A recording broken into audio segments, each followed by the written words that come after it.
একসময় গোটা কলকাতাকে মুড়ে ফেলা সেই বিজ্ঞাপনটার কথা মনে পড়ে?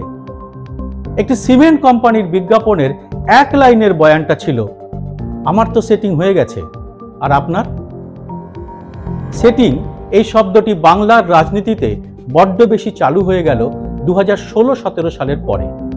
তার আগে বি টিম বা তরমুজ মার্কা নানা শব্দ রাজ্যের বিরোধী দলের মধ্যে বেশি ঘোরাফেরা করত একে অপরের বিরুদ্ধে তাল ঠোকার জন্য। 1997 সালের কথা, তৎকালীন প্রদেশ কংগ্রেস সভাপতি সোমেন মিত্র গিয়েছেন মেদিনীপুরের কোনো এক প্রত্যন্ত গ্রামে। সে এলাকায় আক্রান্ত পরিবারগুলির কাছে সাহায্য তুলে দিচ্ছিলেন তিনি।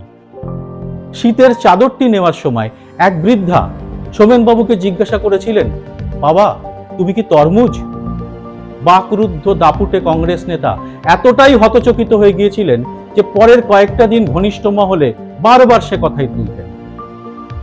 ইতিহাসের খেলা দেখুন, যিনি একসময় কংগ্রেসের ভিতরে বারবার তরমুজ বা বি টিম মার্কা শব্দকে জনপ্রিয় করে দিয়ে দলটাকেই ভেঙে ফেলেছিলেন, সেই মমতা বন্দ্যোপাধ্যায়ের বিরুদ্ধেই এখন বারবার মোদী অমিত শাহের সঙ্গে গোপন আতাত বা সেটিং এর অভিযোগ করছেন সেই বাম কংগ্রেস নেতারাই।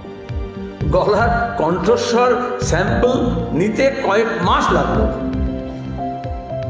আর তারপরে ইডিসি এর কণ্ঠস্বর বন্ধ হয়ে গেল। কার ইচ্ছায় হয়? আমরা বলে বলতো আপনারা সব সেটিং তত্ত্ব বলেন, এখন তো যারা বিজেপি সমর্থক তারা বলছে। লোকসভা ভোটের মুখে এখন ফের এই সেটিং নিয়ে জোরদার বিতর্ক শুরু হয়েছে। আর এর মূলে রয়েছে গত 16 ফেব্রুয়ারি প্রকাশ্যে আসা কেন্দ্রীয় আইন মন্ত্রকের একটি নির্দেশিকা। এই নির্দেশিকাটা কি এবং তাতে কেন উঠছে ফের এই বিজেপি তৃণমূল সেটিং তত্ত্ব, তা জানতে দেখুন পুরো ভিডিওটি।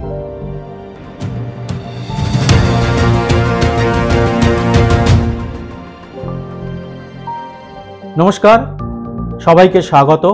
আমি সুব্রত বসু। গত 16 ফেব্রুয়ারি কেন্দ্রীয় আইন মন্ত্রক একটি নির্দেশিকায় জানায়, কেন্দ্রের ডেপুটি সলিসিটর জেনারেলের পদ থেকে সরিয়ে দেওয়া হলো কলকাতা হাইকোর্টের আইনজীবী বিল্লদল ভট্টাচার্যকে। হঠাৎ করে কেন সরকার এই পদক্ষেপ নিল? ডেপুটি সলিসিটর জেনারেলের দায়িত্ব পাওয়ার আগে বিল্লদল বাবু যথেষ্ট সুনামের সঙ্গে কাজ করেছেন কলকাতা হাইকোর্টে।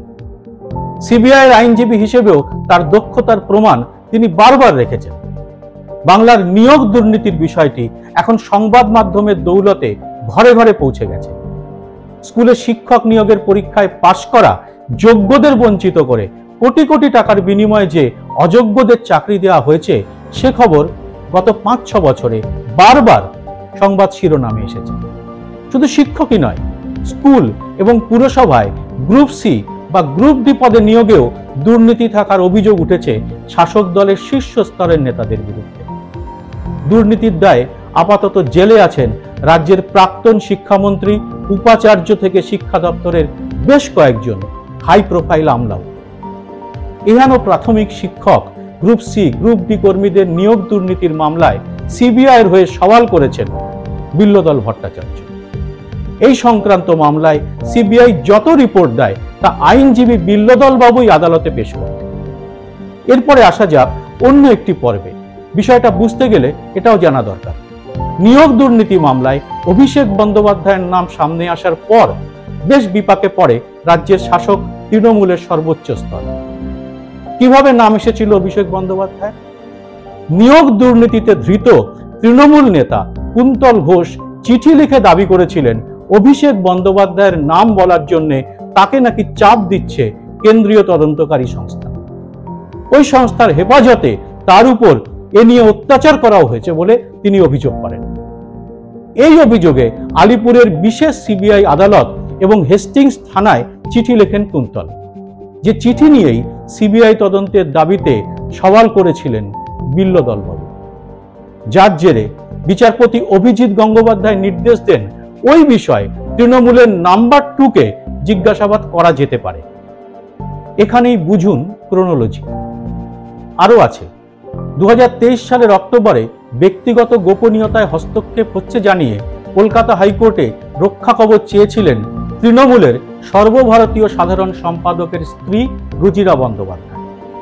সে সময়ও তার আবেদনের বিরোধিতা করেছিলেন সিবিআই এর আইনজীবী বিল্লদল বাবু।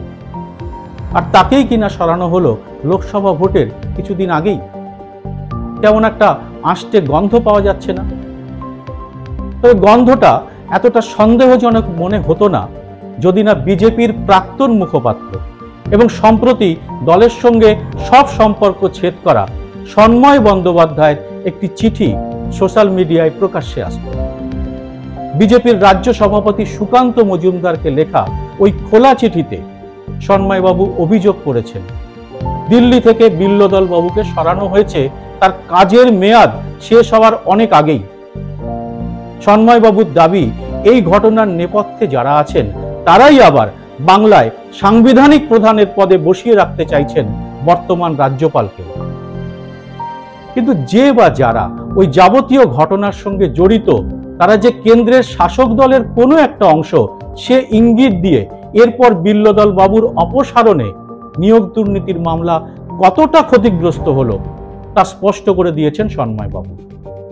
সুকান্ত মজুমদারকে লেখা চিঠিতে তিনি জানিয়েছেন, কলকাতা হাইকোর্টে শিক্ষা দুর্নীতি সংক্রান্ত মামলায় যে দ্রুততায় বিল্লদল বাবু লড়াই করছিলেন তা বন্ধ করিয়ে দেওয়ার অর্থ আসলে ন্যায্য চাকরি প্রার্থীদেরই বঞ্চিত করা। তার দাবি, বিল্লদল ভট্টাচার্যের ভূমিকা অপরাধীদের পক্ষে বিপজ্জনক হয়ে উঠেছিল। তার ফলে এই অপসারণ আসলে মামলায় সুবিচার পাওয়ার পথে আত্মঘাতী বাধা হয়ে দাঁড়ায়। তার সরাসরি অভিযোগ, মমতা ব্যানার্জিকে খুশি করতেই বিল্লদল বাবুকে সরানো হয়েছে। অর্থাৎ তিনিও একটা সেটিং এর অভিযোগই তুলেছেন। পাশাপাশি উল্লেখ করা দরকার, যাকে অপসারিত করা হয়েছে সেই বিল্লদল ভট্টাচার্য নিজে কি বলছেন। তার বক্তব্য, গত ৩-৪ মাস ধরে আমি কাজ করতে পারছিলাম না, আমাকে কাজ করতে দেওয়া হচ্ছিল না, আমাকে হয়তো পছন্দ নয় কলকাতা হাইকোর্টের জনৈক কোনো ভদ্রলোকে, সেজন্য তিনি দিল্লির কোনো ব্যুরোক্র্যাটকে দিয়ে এই কাজটা করিয়েছেন। দেখার বিষয়টি হলো, সন্ময়বাবুর চিঠিতে যেমন একটি গোষ্ঠীর চক্রান্তের অভিযোগ আছে, আবার বিল্লদল বাবুর বক্তব্যে উঠে আসছে তাকে সরানোর পিছনে একাধিক ব্যক্তির জড়িত থাকার প্রসঙ্গ। এরপরেই সেটিং নিয়ে বোমা ফাটিয়েছেন রাজ্যের প্রাক্তন পুলিশ কর্তা পঙ্কজ দত্ত। কাজী দিদি মোদি সেটিং দিনের আলোর মতো পরিষ্কার, সেই আলোর মধ্যে কোনো এজেন্সি কাজ করবে না। দিন কয়েক আগে একটা নিউজ চ্যানেলের বিতর্কে পঙ্কজ বাবু বিল্লদল ভট্টাচার্যের অপসারণের প্রসঙ্গে বলেন, নিয়োগ দুর্নীতি মামলার যাবতীয় খুঁটিনাটি আইনজীবী হিসেবে তার নখদর্পণে ছিল। এবার তিনি না থাকলে এই মামলায় হাইকোর্টের আর কোনো বিচারপতির পক্ষেই কিছুই করা সম্ভব নয়। তা তিনি বিচারপতি অভিজিৎ গাঙ্গুলিই হন, অমৃতা সিংহ বা বিশ্বজিৎ বসুই হন। একই সঙ্গে সন্দেশখালিতে ইডির আধিকারিকরা মার খাওয়ার ১৯ দিন পরে অভিযানে যাওয়ার উদাহরণ টেনে পঙ্কজবাবু দাবি করেন, আরএসএস চায় এ রাজ্যে ক্ষমতায় থাকুন মমতা ব্যানার্জি। তাই দিদি মোদির সেটিং এর ফলে কোনো কেন্দ্রীয় এজেন্সি আর কিছুই করতে পারবে না। সামনে লোকসভা নির্বাচন, তাই এখন এই সেটিং তত্ত্ব কতটা সত্যি তার বিচার করবেন জনগণ। বামেরা এর মধ্যেই এই সেটিং নিয়ে সোচ্চার। কংগ্রেসের রাজ্য নেতারাও বারবার এই কথাই বলে আসছেন, আর বিজেপিরও অনেক নেতাই এখন ক্রমশ যে কথা বুঝতে পারছেন, সন্ময়বাবুর চিঠি তার সবচেয়ে বড় প্রমাণ। আর এর হাতে গরম উদাহরণ তো রোজই হাড়ে হাড়ে উপলব্ধি করতে পাচ্ছেন মেয়ো রোডের ধারে নিজেদের ন্যায্য চাকরির দাবিতে ধর্নায় বসা তরুণরা। বাংলায় গত ১৩ বছরে যে পাহাড় প্রমাণ দুর্নীতির নজির তৈরি হয়েছে, তার নির্মমতম উদাহরণ হিসেবে ওরা তো রোজ আমার আপনার চোখের সামনে ধর্মতলা চত্বরে বসে থাকবেন। বিচারপতিরা সিবিআই ইডিকে বারবার ধমক দিয়েও তদন্তের কাজ শেষ করাতে পারবেন না। কেউ জানতে পারবেন না এই দুর্নীতির মাথা কে। এটাই কি আমাদের ভবিতব্য? জবাব দেবেন আপনারা কমেন্ট বক্সে। ভিডিওটি ভালো লাগলে লাইক ও শেয়ার করে এটি আরো মানুষের কাছে ছড়িয়ে দেবেন। এরকম আরো ভিডিও পেতে ইউটিউব চ্যানেলটি সাবস্ক্রাইব করে নোটিফিকেশন বেলটি চালু করে রাখতে ভুলবেন না। জয় হিন্দ, সত্যমেব জয়তে।